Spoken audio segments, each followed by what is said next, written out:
this man, alongside Awolowo and Azikiwe, and to an extent, Tafawa Balewa, they were responsible, so to speak, for, should I say, forging the new Nigeria that Britain had created.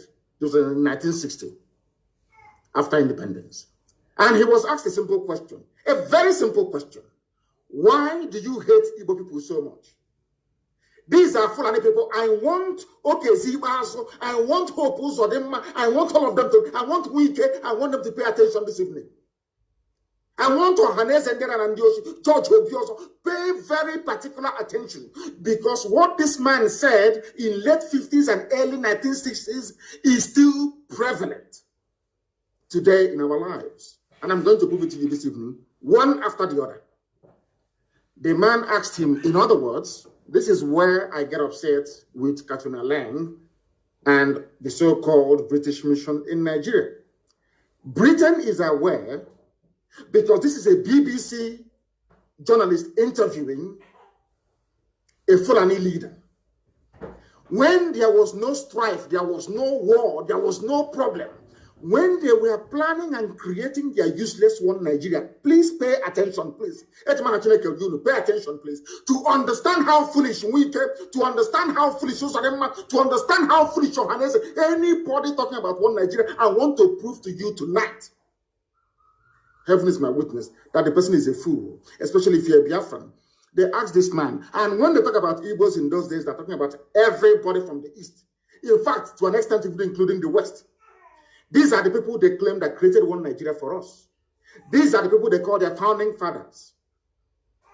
That is why after this broadcast this evening, I do not think that Nigeria can ever be the same again. They asked him, why do you hate the Igbos? At the time that this question was being asked, there was no Fulani headsman problem, no banditry, no insurgency. There was no problem. There was euphoria all over the world that the largest black nation had emerged. That they call Nigeria.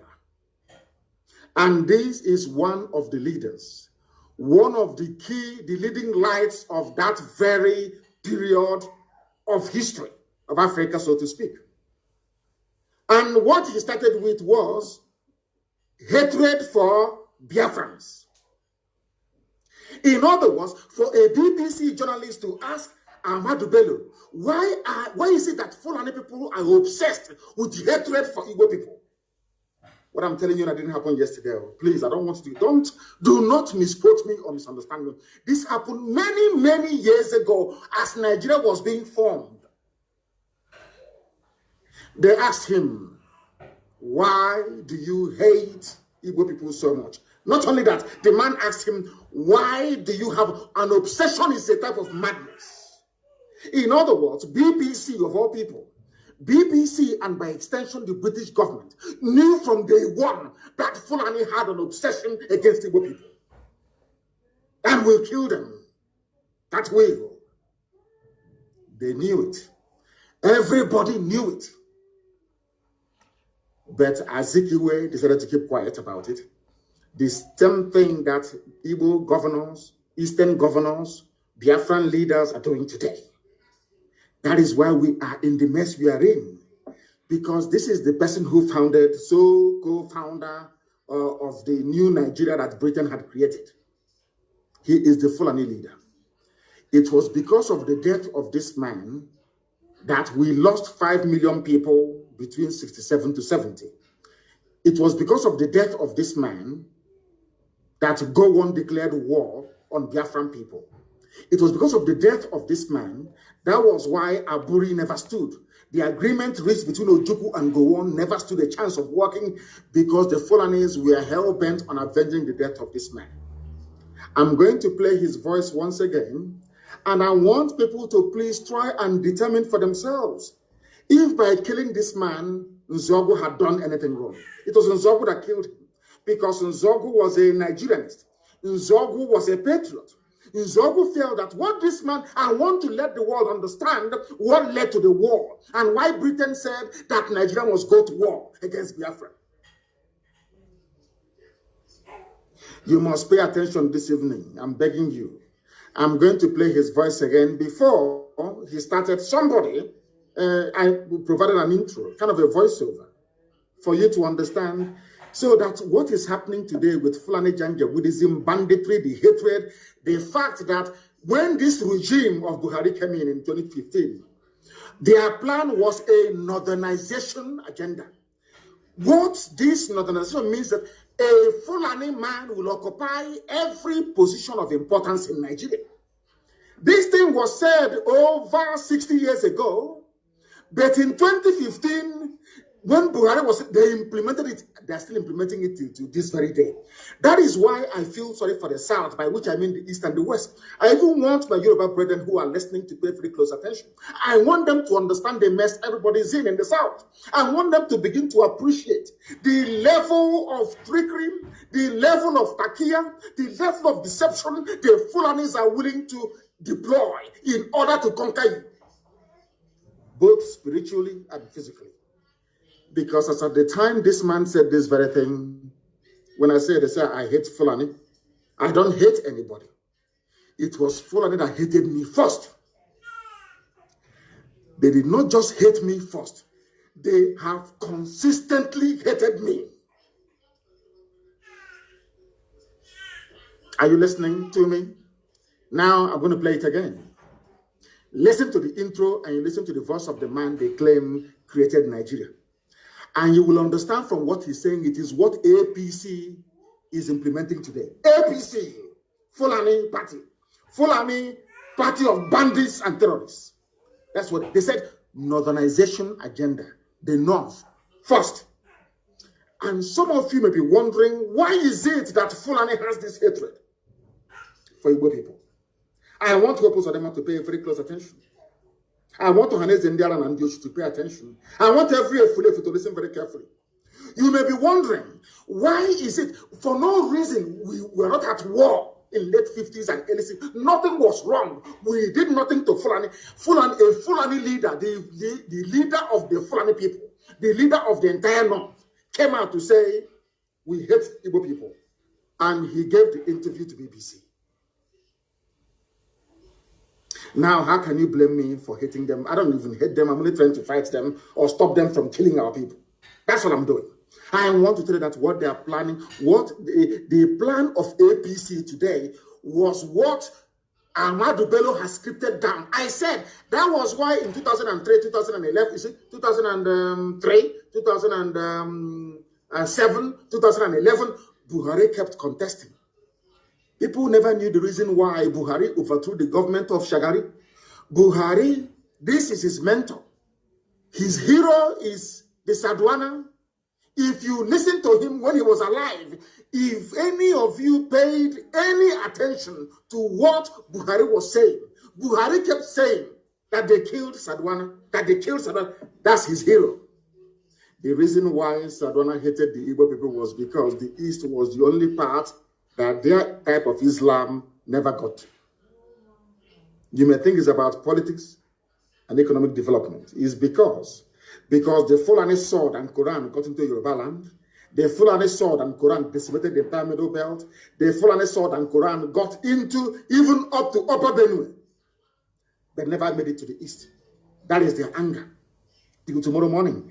And they will never stop. I want Wike, I want Osodemba, I want all these idiots, I want Ohanes and Nandioshi to pay very close attention. The reason why they keep telling you every day, stay in one Nigeria, do what you can, is because they want to conquer you. It's their job, it's in their bone marrow, it's in their DNA. This is a man who is a nationalist. The most painful thing is that Britain knew about all these things, but they kept quiet. Britain never said anything.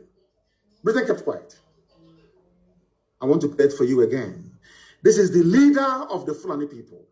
I want to say that the hatred they are pouring out today, the reason why Buhari can form a government and there is no Igbo man in it, the reason why they can be doing all the nonsense they're doing, customs or not, EFCC, not is because it is a grand plan. And I want you to compare and contrast the behavior of Fulani politicians with that of the idiots from your village in the South. Do you see how the Fulanis laid down a template? Not just a template of political domination, but a template of complete and total annihilation of every indigenous ethnic group in Nigeria. What APC is carrying out today was laid down before even 1960. They have been pursuing that same agenda, year in, year out. But some of you are too blind to understand what lies in front of you.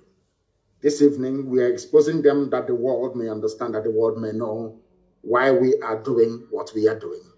I'm going to play it for you once again. Please pay very close attention. And this time around, I'm going to interrupt. As they proceed, I will interrupt to analyze and bring to your knowledge and understanding the evil that Fulani portends for everybody, not just for Igbo people, not just for Biafrans at large, but not even just for the entire South, but for everybody who calls himself a Nigerian.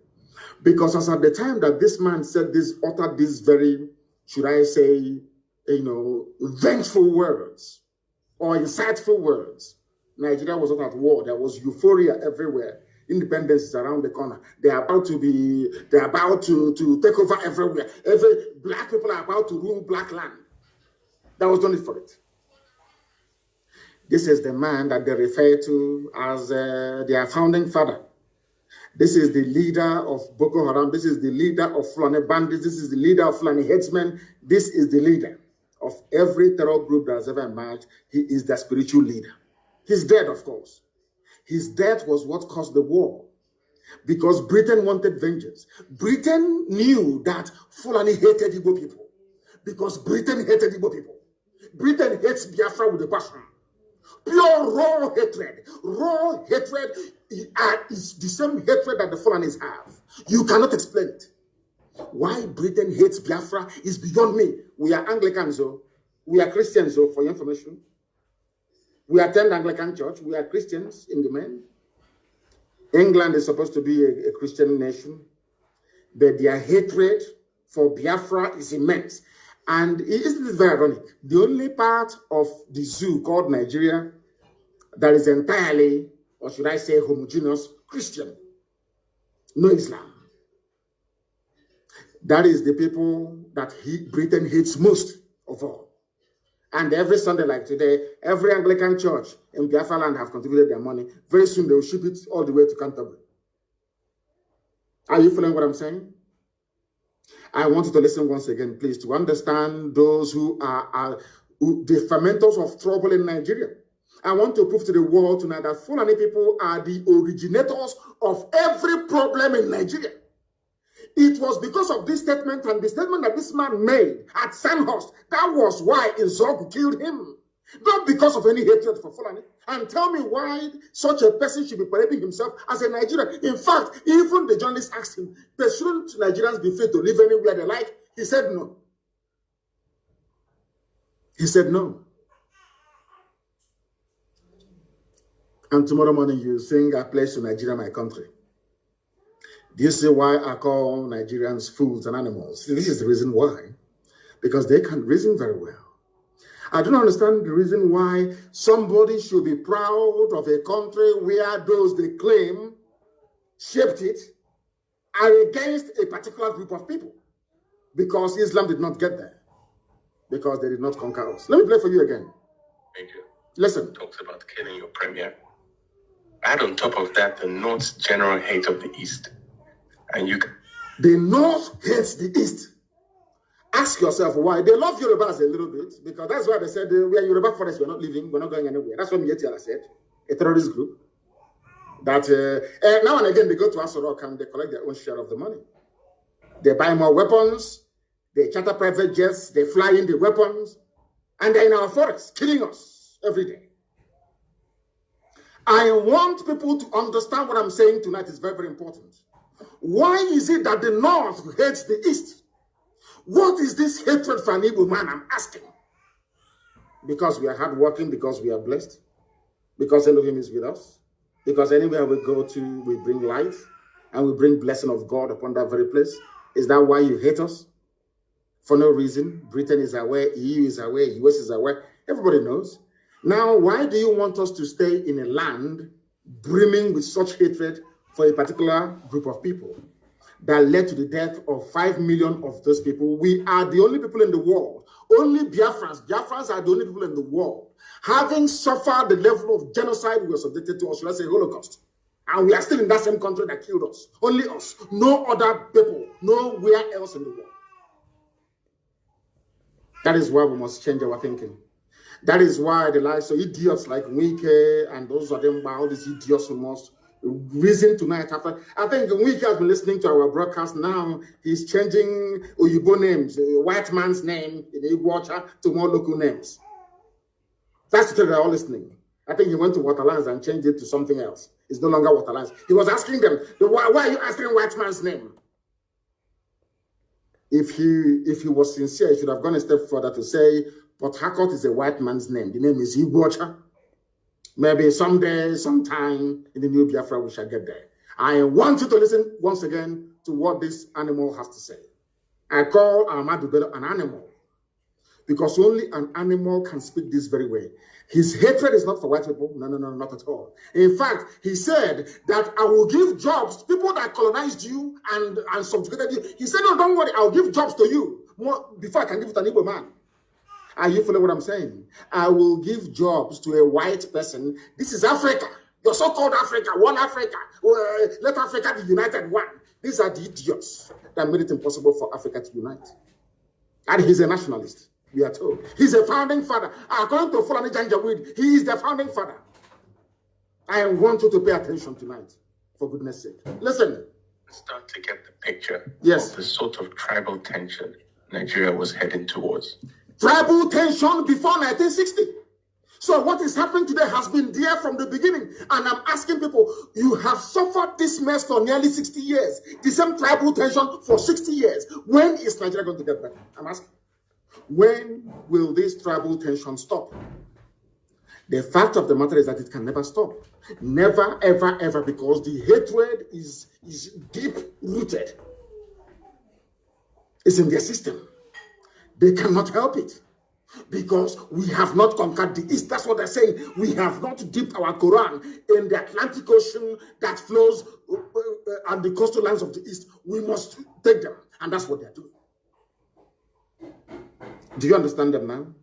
All of you that believe in one Nigeria, do you begin to see that what you did was merely to dig your own graves? You have dug your graves. I'm telling you.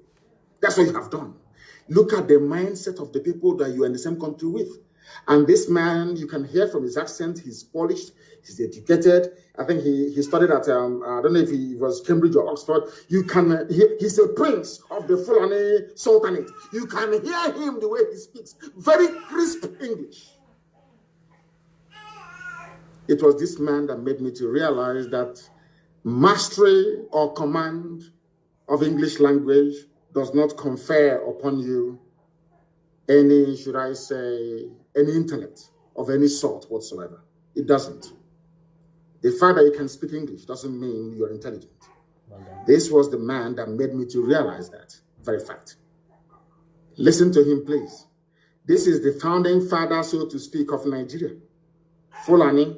I want to prove to the world that it was the Fulani. What is happening in Nigeria today is the cause of the Fulani.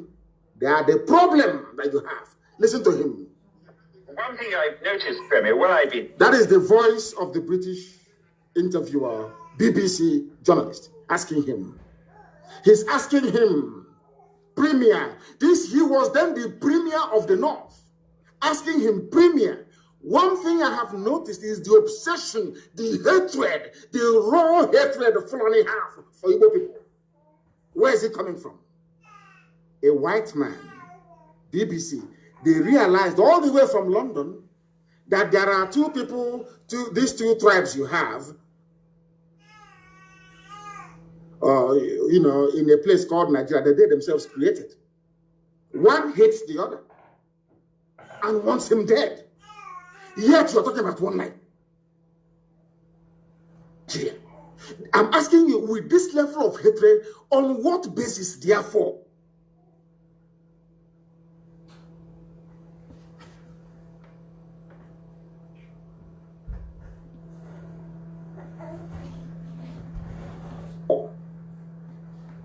Are you campaigning or championing one Nigeria, especially if you're...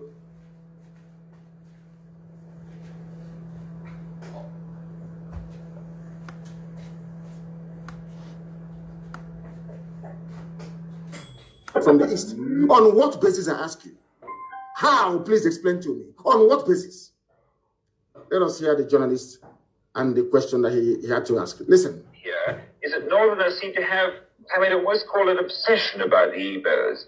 Northerners have an obsession about the Igbos till tomorrow morning. That is where we are told that Ahmed Lawan, now the president of their so-called Zoo Senate, went to Imo State and was saying everybody should come and join APC. This is their plan from the beginning to conquer us from the beginning. Conquest! But unfortunately, a typical Igbo idiot in Abuja or Lagos cannot seem to realize this. The handwriting is there on the wall. They cannot seem to realize what is going on. A white man all the way from Europe is asking a black baboon in Africa, why do you hate your fellow black man? The man said, I will give you a job as a white man. The same white man that we are struggling to become independent from. The same white man that killed us, put us in jail and everything. And that is the man that is the hero of Fulani. Do you understand it now? Do you now see why the zoo must fall? Do you see why Nigeria cannot stand? Do you see why anybody championing one Nigeria is an absolute and total idiot? A fool beyond a fool. Do you now understand why we say so all the time? Listen, please. Could you perhaps explain that? Explain to us why you hate us. Well, the Igbos are more or less the type of people whose desire is mainly to dominate everybody. In what way? I want to answer the Fulani Janjaweed. This was, I want you to understand. I want to also let you people know this evening or morning or night, depending on where you are, the reason why I said anybody calling himself a Niger Delta or South suffer from the same mentality, the same idiocy. Do you see where they got the nonsense from that Igbos are domineering? And in a short while, I will ask this man to tell us in what way, or should I say ways, are Igbos domineering? Because if you go now to some parts of Cross River or Akwa Ibom, or I should say before, not now, not anymore, and Bayelsa or Delta and ask them, they say, we don't want to be dominated by an Igbo man, especially his own brothers and sisters. Echoing the same sentiment of a Fulani Janjaweed that hates them. Because when this man was talking about the Igbo people, he was talking about everybody from the East, and sometimes from the West as well. Listen carefully. One Nigerian is, listen on, those that believe in one Nigeria, let's build a future. This is their template. It can never change because they are Janjaweed. They follow their leader. Whatever their leader does, whatever, if the leader says to them, oh, go and kill people, they'll go and kill. This is Fulani Janjaweedism. This is the man that the late dead Buhari was following in the footsteps. Now listen, Igbos, they asked him, why do you hate Igbo people? He said, because they are domineering. The same thing they said about the Jews all over Europe. Just because they're successful, because God blessed them. That is all, that nothing more. I hate Jews. Why? I don't know, but I hate them. Why do you hate them? Oh, they took over the banking system. Okay, because they are doing something that you cannot do.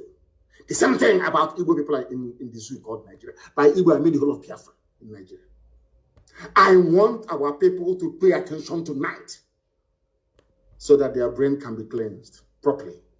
They asked him, a white man asked him, why do you hate Igbo people? Asking a Fulani man, I want Fulani to know that you brought the hate to me. You are the original haters of other people. You have no right to complain. You people are the original haters. You started the hatred before anybody else. Listen to what he has to say. Igbos are domineering. Now we want to find out how did Igbo people go to Sokoto and take over Sokoto? Is an Igbo man the Sultan of Sokoto? Is an Igbo man the Emir of Kanu? Is an Igbo man the Emir of Gwandu? Please tell us, how did they dominate you? If they go to a village, to a town, they want to monopolize everything in that area. They want to monopolize everything. As I told you, these are congenital liars. Fulani are liars. They are liars and deceivers. And I feel sorry for some of you in the zoo.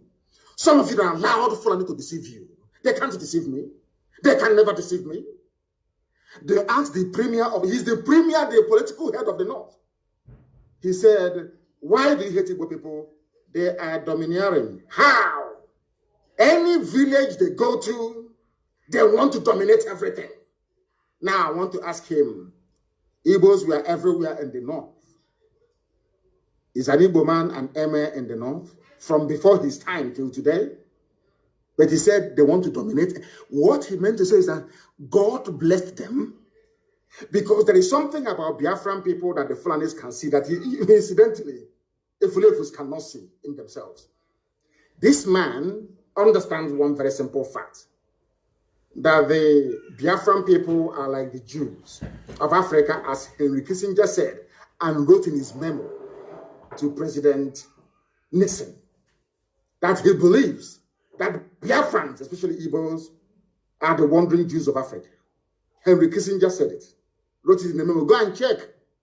Go to the Library of Congress in America and go and check. I'm not going to give it to you. Some of you are very lazy. You cannot read. You cannot do any research. Go and research it yourself. You say that. How are they dominating you? They are dominating me by coming into my town and developing it.